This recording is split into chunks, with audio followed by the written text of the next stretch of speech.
Welcome back friends, this is current affairs funda. आज दोस्तों हम बात करेंगे इंग्लिश सेक्शन में सुपरफ्लस वर्ड्स के बारे में। तो जो लोग ये वीडियो फर्स्ट टाइम देख रहे हैं उनसे मेरी यही रिक्वेस्ट है कि आप इस वीडियो का पार्ट नंबर 1, 2 और 3 जरूर देख लें, ताकि आपको बेटर कॉन्सेप्ट समझ में आ जाए कि सुपरफ्लस वर्ड्स होते क्या हैं और हमें इनका यूज़ कहाँ पर नहीं करना चाहिए। सुपरफ्लस वर्ड्स का मतलब यही होता है कि अनावश्यक वर्ड, अननेसेसरली हमें ज़्यादा वर्ड्स यूज़ नहीं करने हैं। फाइन, तो ये हम आपको 3 पार्ट में बता चुके हैं और आज हमारा पार्ट नंबर 4 है। मैं आपसे ये चाहूँगा दोस्तों, आप पहली बार वीडियो देख रहे हैं तो आप इस चैनल को सब्सक्राइब कर लें, रेड बटन पर नीचे क्लिक करें और ये बटन सब्सक्राइब कर लें, और इस वीडियो को लाइक करें, कमेंट करके अपने सुझाव दें और इस वीडियो को शेयर करना ना भूलें, ताकि जो लोग दोस्तों कोचिंग अफोर्ड नहीं कर सकते उन तक ये वीडियो पहुँचे। बेसिकली कैफ का जो प्रोफेशन है कि जो लोग कोचिंग अफोर्ड नहीं कर सकते उन तक फ्री ऑफ कॉस्ट सारी वीडियोज़ को उनको अवेलेबल कराना। Fine. So now let's move here. First of all, friends, I would like to say something about relative pronoun. मैं आपको कुछ चीज़ें आपको relative pronoun के बारे में बताना चाहता हूँ कि relative pronoun बेसिकली क्या होते हैं, क्योंकि इस कंसेप्ट का यूज़ हम आने वाले टाइम पर करेंगे, तो आपको बेसिक आइडिया पता होना चाहिए कि relative pronouns क्या होते हैं। Basically a relative pronoun is a pronoun that introduces a relative clause. ये relative clause को introduce करते हैं। और relative clause क्या होते हैं, जैसे कि मैं अभी आपको एक पूरा कंप्लीट सेंटेंस में इसका यूज़ बताऊंगा। Fine, and friends, it is also called a relative pronoun because it relates to the word that is relative clause modifies. जो भी हमारा relative clause है वो modify कर रहा है, उसको ये चीज़ relate करके बताएंगे। अभी देखो एग्जाम्पल से आपको कैसे बताता हूँ। एक सेंटेंस सपोज करिए, ये हमें लिखा हुआ है, the person who beat me last night is my teacher. जिस व्यक्ति ने मुझे लास्ट नाइट बिस किया था वो कौन था? मेरा टीचर था। तो यहाँ पर जो हु है ये क्या है? रिलेटिव प्रोनाउन है। फाइन, तो ये क्या कर रहा है? ये रिलेट कर रहा है, दो चीज़ों को रिलेट कर रहा है। यहाँ पर जो पर्सन है उसको, और हु किसको रिलेट कर रहा है? बिस मी द लाइट नाइट इसको।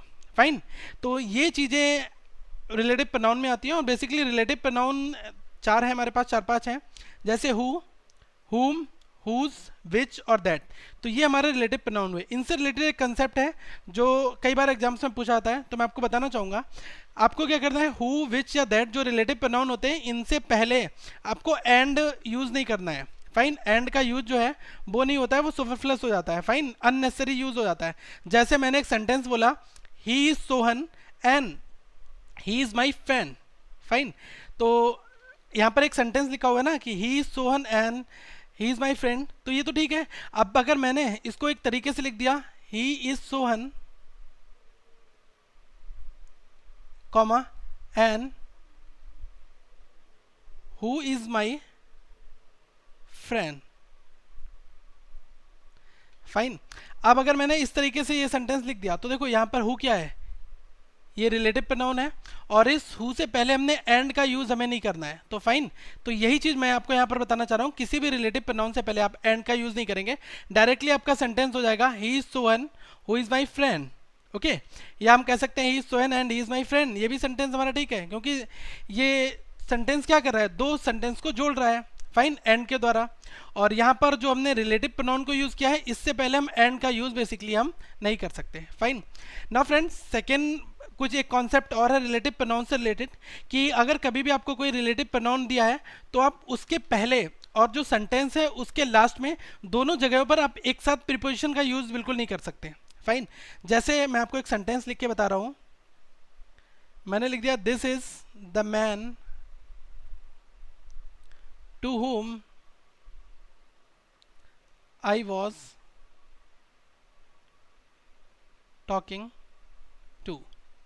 यहाँ पर टू प्रीपोजिशन जो है इसका मैंने यूज़ किया है, तो मैंने एक तो रिलेटिव प्रोनाउन से जस्ट पहले कर दिया है और सेंटेंस के लास्ट में कर दिया है। फाइन, तो ये बहुत ज़्यादा, इसका यूज़ बिल्कुल गलत है। यहाँ पर ये यूज़ नहीं करना है मुझे, टू का तो यूज़ नहीं करना है। नॉर्मल सेंटेंस क्या हो जाएगा? This is the man whom I was talking, ये हमारा सेंटेंस अपने आप में फिर ठीक हो जाएगा। फाइन, तो जो सुपरफ्लस वर्ड्स बनते हैं वो मैंने आपको बेसिक बता दिए हैं कि आपको कहाँ पे यूज़ करना है रिलेटिव प्रोनाउंस में, कहाँ पर यूज़ नहीं करना है। फाइन, नेक्स्ट दोस्तों एक और वर्ड है, लिखा है सडनली कम अक्रॉस। तो अगर ये वर्ड यहाँ पर आपको इस तरीके से एग्जाम्स में कहीं भी किसी भी एरर स्पॉटिंग्स पे मिल जाए, तो आप ध्यान रखना कि जो आप सडनली का यूज़ है वो कम अक्रॉस के पहले बिल्कुल भी यहाँ पर अननेसेसरी है, आपको इसका यूज़ नहीं करना है। क्यों नहीं करना है? क्योंकि दोस्तों जो कम अक्रॉस है इसका मतलब ही होता है मीट सडनली। ओके, इसका बेसिक मीन क्या होता है? Meet suddenly. तो हम यहाँ पर सडनली का यूज़ बिल्कुल भी नहीं करेंगे। फाइन। और कुछ लोग क्या करते हैं, कम अक्रॉस विथ भी यूज़ करते हैं, तो कम अक्रॉस के बाद में विद का यूज़ भी हम नहीं करेंगे। फाइन। तो ये कुछ चीज़ें हमें याद रखनी है जो हमारे एग्जाम्स में आएंगी। सडनली कम अक्रॉस में सडनली यूज़ नहीं करना है, क्योंकि कम अक्रॉस का मतलब ही मीट सडनली हो गया। और कभी कभी हम यूज़ कर देते हैं कम अक्रॉस विद। ओके, तो कम अक्रॉस के बाद जो विद का यूज़ है ये भी कंप्लीटली रॉन्ग है, सुपरफ्लस है, इसका हमें यूज़ नहीं करना है। ओके, नेक्स्ट बात करते हैं, एक वर्ड और है with bag and baggage. Okay, bag and baggage का मतलब आपने सुना होगा कि सारी चीज़ों के साथ, सभी चीज़ों के साथ, या बोरिया बिस्तर के साथ हम ये वर्ड यूज़ करते हैं ना। तो यहाँ पर जो आपने विद का यूज़ किया है ये बिल्कुल भी गलत है। यहाँ पर विद का यूज़ यहाँ पर नहीं होना चाहिए, बिल्कुल व्यर्थ यूज़ है। तो केवल बैग एंड बैगेज ही अपने आप में करेक्ट फॉर्म होती है। फाइन। तो क्योंकि बैग एंड बैगेज का मतलब क्या हो जाता है, बैग एंड बैगेज का मतलब होता है with all belongings. The mean of bag and baggage that is with all belongings. Okay, कि मतलब सारे सामान के साथ, सभी चीज़ों के साथ, बोरिया बिस्तर के साथ, ये हम जनरली यूज़ करते हैं। तो हम लोग लिख देते हैं ना विद बैग एंड बैगेज, ये बिल्कुल गलत है। फाइन। क्योंकि बैग एंड बैगेज का मतलब ही होता है विद ऑल बिलोंगिंग्स, तो हम आज से विद का यूज़ नहीं करेंगे। एग्जामिनेशन में एरर स्पॉटिंग में इस तरीके से क्वेश्चन हमें मिलेंगे। ये सेशन खत्म करने के बाद में दोस्तों हम कुछ सुपरफ्लस वर्ड्स पर आपको एरर स्पॉटिंग के क्वेश्चंस देंगे, तब आपको लाइव आइडिया लगेगा कि एग्जामिनेशन में कैसे क्वेश्चंस आएंगे। इसके कंप्लीटली हम 2 से 3 सेट आपके लिए प्रिपेयर करके देंगे। फाइन। नेक्स्ट बात करते हैं इस क्वेश्चन की। तो इसमें कहा गया है कि माई फैमिली मेंबर और ऑल माई फैमिली मेंबर्स। तो दोस्तों कभी भी हम ये सेंटेंस यूज नहीं करते हैं। फाइन। तो ये हमारा गलत है, गलत तरीके से है। कभी भी अगर हमें कहना होगा कि माई फैमिली मेंबर, तो इसको हम किस तरीके से कहेंगे, इसको हम कहेंगे a member of my family. इसको हम लिखने का तरीका है a member of my family. Okay, ऐसा हम क्यों करते हैं, देखिए, क्योंकि जब हमें किसी को इंट्रोड्यूस कराना है, मैंने कह दिया कि he is my family member, मैंने लिख दिया he is my family member. तो इस सेंटेंस में जो माई फैमिली मेंबर है, ये इस तरीके से आप इसको आप कह दो he is a member of my family. आप ये कह सकते हैं he is a member of my family. Fine. आपको इस कंटेस्ट में इस वर्ड का यूज करना है। दूसरी चीज, कभी कभी कहते हैं ऑल माई फैमिली मेंबर या ऑल माई फैमिली मेंबर्स लिखते हैं आप, तो ये गलत है। ऑल माई फैमिली मेंबर्स के स्पेस पर आपको क्या यूज करना है, all the members of my family. आप यहां पर यूज करेंगे all the members of my family. Fine. तो ये हमारा करेक्ट सेंटेंस हो जाएगा। ओके, क्योंकि इसमें माई फैमिली मेंबर क्या होता है, ये एक स्लैंग होता है। ओके, और स्लैंग को हम कुछ इस तरीके से यूज करते हैं। नेक्स्ट बात करते हैं दोस्तों, यहाँ पर ये काफ़ी इंपॉर्टेंट है, कई बार एग्जामिनेशन में आ रहा है और बहुत सारे लोग कंफ्यूज रहते हैं कि एन इंग्लिश टीचर या अ टीचर ऑफ इंग्लिश, इन दोनों में क्या डिफरेंस होता है। फाइन। तो मैं आज आपको यहाँ पर डिफरेंस बता रहा हूँ। कभी आपने लिखा देखा होगा an English teacher, basically an English teacher इसका मतलब होता है a teacher who is an English man. A teacher who is an Englishman।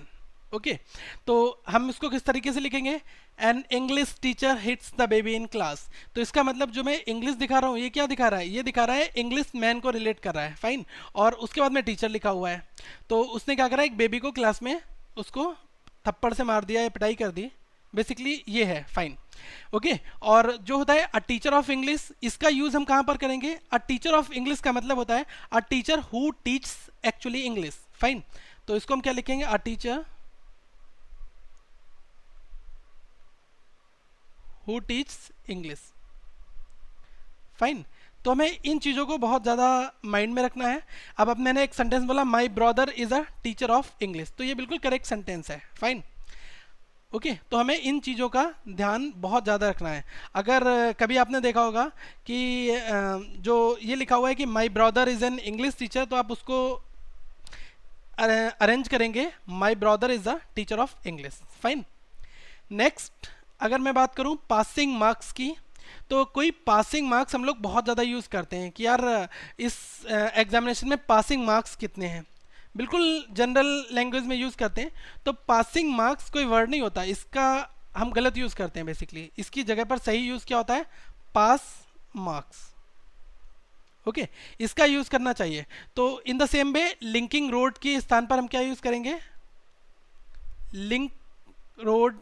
Okay, और जैसे लिखा हुआ है ना यहाँ पर, आप इसको करेक्ट कर लीजिएगा। कभी कभी क्या होता है कि लैंग्वेज हम लोग यूज़ करते हैं ना लिंकिंग लैंग्वेज, तो लिंकिंग लैंग्वेज नहीं होता है यहाँ पर, इसको हम क्या करेंगे, लिंक लैंग्वेज। ओके, तो ये चीज़ें आपको बहुत ज़्यादा माइंड में रखनी है। फाइन, तो आई होप आपको ये सेशंस बहुत इंटरेक्टिव लगे होंगे।